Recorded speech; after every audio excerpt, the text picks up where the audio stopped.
Hi, my name is Alex Wiseman. I'm here talking to you about how to develop your own research topic and research idea. In this case, I'm specifically talking to graduate students who might be developing their ideas for a class and maybe even further for a research proposal for a thesis or a dissertation. But this is an introduction to how to develop those ideas and how to sort of bring them to life. There are a lot of different ways that ideas can come to mind about research. Some of them are pretty obvious. You could be told what you're researching, and that would be the case if you were in a specific course where there was a topic that you were assigned. It could be something, though, that is more personal, and that's kind of what I want to talk about today. Really, regardless of the source of your data or your idea, a key point is that you have to develop a questioning and inquisitive approach to research, but more generally to, I hate to say this, it sounds kind of cliched, but to life. And that's important when you're trying to come up with research ideas. Because, quite frankly, everyday life is a very common source of research ideas. Based on a questioning and an inquisitive approach, you can draw from your own experiences and come up with a lot of different research topics. For example, just take a moment right now and think about what educational techniques or practices that you believe work well or don't work well in a particular context or country or system or scenario. Would you be interested in doing a research study on one or more of those techniques or practices? Or think about the ways that decisions are made about the kinds of educational resources and opportunities that are available to different groups or different people or different systems within education, big systems.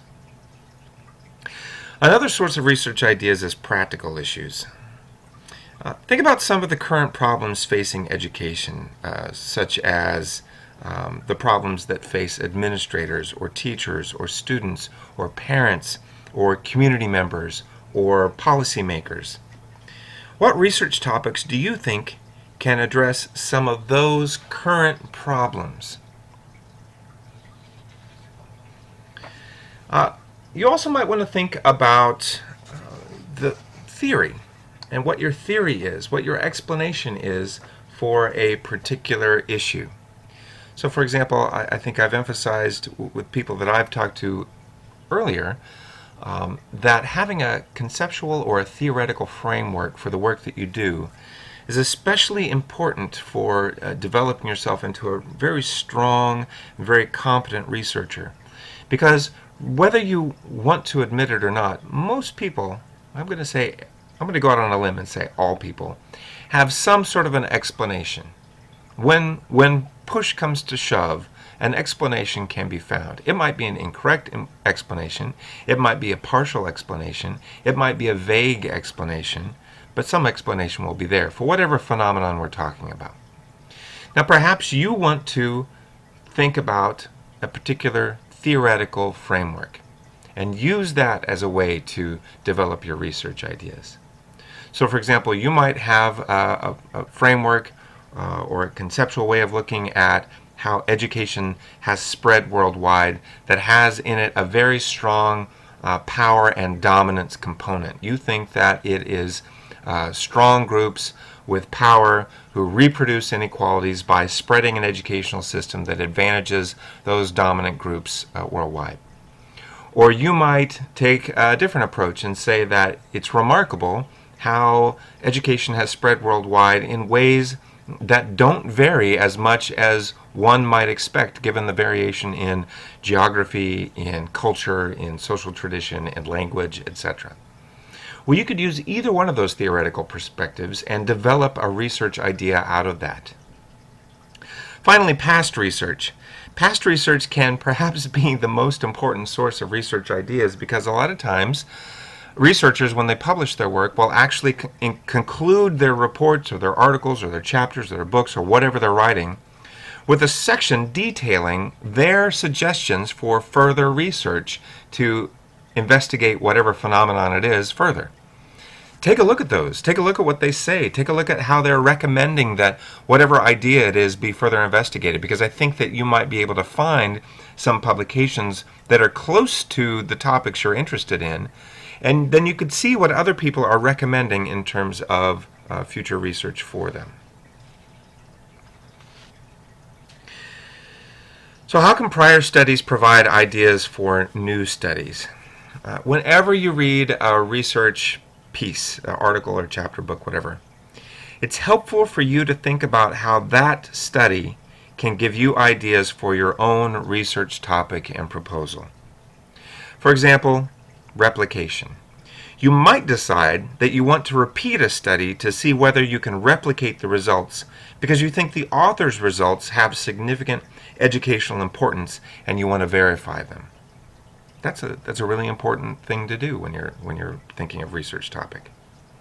Or you might want to test the external validity of a study. For example, you might have read a laboratory-based study, something that was purporting to be an experimental design, that has suggestions for important issues such as, I'm just going to throw some out there, perhaps reading and how to develop reading in children, or how to help youth control their aggressive tendencies, especially teenagers, or how to improve instruction using mobile technology. Right? You might have read something like that.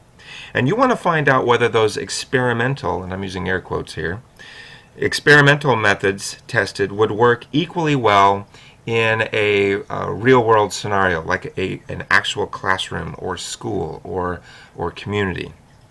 So you could test that external validity of a study by replicating the study to the degree possible in the real world.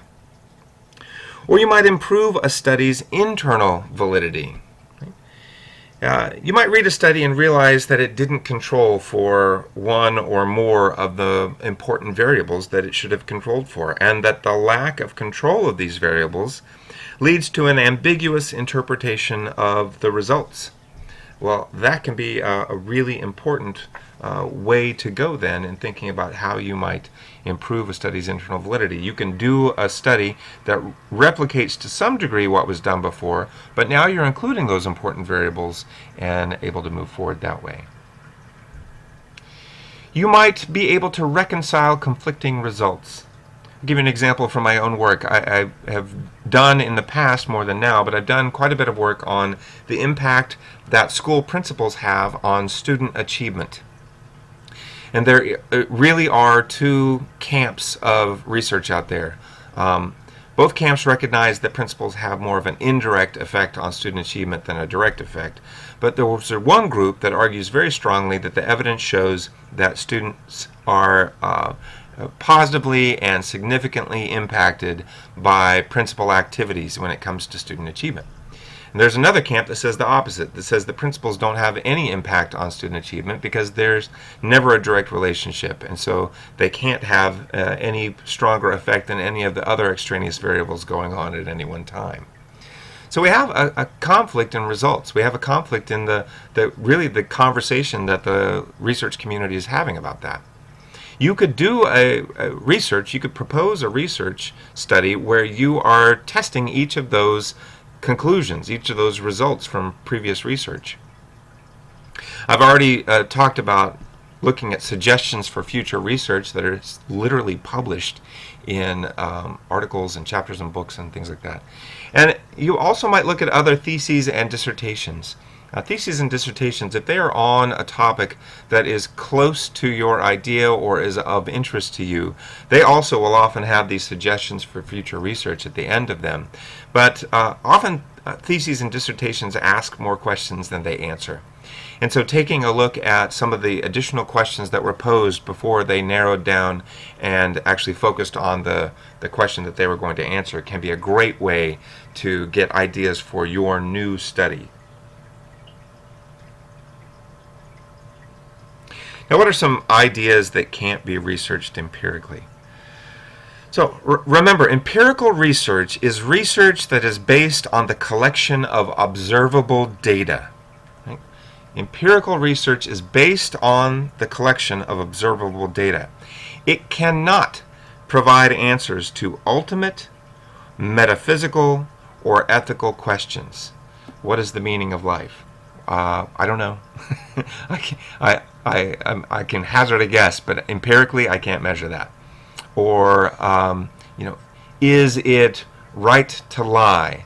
Well, I can maybe observe and empirically measure what people think about that, but the actual value, the actual judgment, you can't measure that. It's not possible. So if a question is asking which value is true or correct, then empirical research can't offer the solution. For example, empirical research cannot answer the following questions. Number one, it cannot answer the question, is school prayer good? Because I've actually known people who wanted to look at whether or not prayer in school or religious study in school is better in predominantly Christian communities and predominantly Muslim communities. And it's just too much. It's too ultimate. It's too metaphysical. It's too ethical. Or should the teaching of homosexuality be allowed in public schools? Well, I don't think there's anything wrong with that, but that's a really intense moral question for some segments of society. And in those cases, it might be difficult to empirically research it for particular communities, because there are some communities where that's more of an ethical question than in others. So there are moral and legal issues which cannot be directly addressed or resolved by empirical research in the social or behavioral sciences, and I think that's okay. Right? John Dewey, who is a historical American educational philosopher, made the point that empirical research can provide answers about how to get to valued endpoints. Right? So you can use empirical research to produce evidence that will help you make value-laden decisions or propositions or whatever. But I have to say that John Dewey himself took those valued endpoints for granted. In other words, he took democracy for granted. He took equality for granted. He took the assertion that education should be available to all youth for granted. So don't expect to conduct an empirical research study that will show whether something is good or bad, unless you are very specifically identifying what good means and what bad means.